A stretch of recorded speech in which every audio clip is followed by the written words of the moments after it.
സെലിബ്രിറ്റിയാണ്, പക്ഷേ വോട്ടർ പട്ടികയിൽ പേര് ചേർക്കണമെന്നറിയില്ല.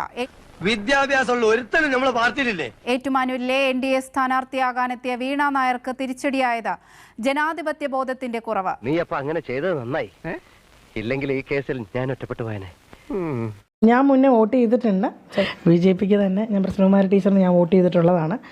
പിന്നെ എഡ്യൂക്കേഷൻ കുറവായതുകൊണ്ട് അതിന്റെ എളിമ വേറെയുണ്ട്. എൻ്റെ ചിന്ത എന്താ, ചങ്ങനാശ്ശേരി ഞാൻ വോട്ട് ചെയ്തിട്ടുണ്ട്, അവിടെ എനിക്ക് വോട്ടുണ്ട്. ഈ ഒരു ചിന്ത തന്നെ ഞാൻ ഉള്ളത്. നീ പറയുന്നത് ശുദ്ധ മണ്ടത്തര, ഞാൻ പറയുന്നതിനേക്കാളും വലിയ മണ്ടത്തരം. 2020 എന്ന് പറയുന്ന ഒരു വലിയ പദ്ധതി കൊണ്ടുവരാൻ വേണ്ടി അവർ ഇരിക്കുകയാണ് ഇവിടെ. അപ്പോൾ അതിനകത്ത് ഞാൻ കാരണം അതിവിടെ ഏറ്റുമാനൂരുള്ള എൻ്റെ ആൾക്കാർക്ക് അത് നഷ്ടപ്പെട്ടു പോകരുത്. സംഗതി നീ ഇവിടെ ഉള്ളത് എനിക്ക് ആശ്വാസമാണ്. എന്നാലും പറയുകയാണ്, ഇനി ഇങ്ങോട്ടുള്ള വരവ് വേണ്ട. എന്തെങ്കിലും ജോലി ചെയ്ത് മാന്യമായിട്ട് ജീവിക്കാൻ നോക്ക്. അപ്പോൾ എനിക്കിത് നിങ്ങൾ ഇത്രയും ക്വസ്റ്റ്യൻ ചോദിച്ചുകൊണ്ട് എനിക്ക് നമ്മുടെ പ്രേക്ഷകരോട് എല്ലാവരോടും പറയാനുള്ള ഒറ്റ കാര്യമുള്ളൂ. ഏറ്റുമാനൂർ നിയോജക മണ്ഡലത്തിലെ ആൾക്കാർ ഇത് കണ്ടുകൊണ്ടിരിക്കുന്നവരുണ്ടെങ്കിൽ ഒരു വട്ടം നിങ്ങളൊരു ചാൻസ് കൊടുക്കൂ. ഇതുവരെ പറഞ്ഞൊന്നും മനസ്സിലായില്ലേ? അറിയാത്ത തള്ള ചൊറിയുമ്പോഴറിയും. ഇവളെ വാപോയ വാക്കത്തിയാ.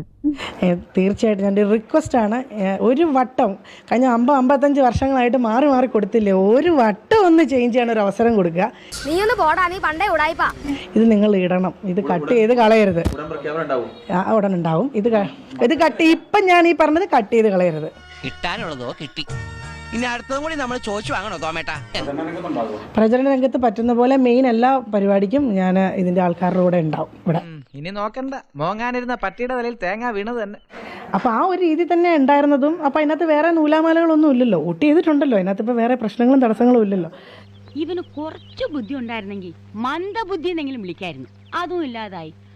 ഇതൊക്കെ സർക്കാരിന് ശ്രദ്ധയിൽപ്പെട്ടാൽ ഒരു നാഷണൽ അവാർഡ് വരെ കിട്ടാനുള്ള സാധ്യതയുണ്ട്. അയ്യോ, ഞാനിങ്ങനെ അവാർഡിന് പിന്നെ 15-ാം തീയതിയാണ് നമ്മുടെ ഈ 15-ാം തീയതി കൊണ്ട് ഇതിന്റെ അപ്രൂവൽ ക്ലോസ് ചെയ്യുന്നു എന്നുള്ളത് നമ്മൾ അറിയുന്നില്ല. നീ കോമഡി എഴുതണം, മറ്റൊന്നും വേണ്ട. നിനക്ക് പറ്റിയ അബദ്ധങ്ങൾ മാത്രം കുറിച്ചിട്ടാ മതി, അത് തന്നെ ധാരാളം ഉണ്ടല്ലോ. ശരി, വോട്ട് ചെയ്തതായിട്ട് കാണിക്കുന്നുണ്ട്, പക്ഷെ പേര് കാണിക്കുന്നില്ല എന്ന് പറഞ്ഞു. കഴിഞ്ഞ നിങ്ങൾ മുന്നേ വോട്ട് ചെയ്തതായിട്ടുണ്ടെന്ന് പറഞ്ഞു.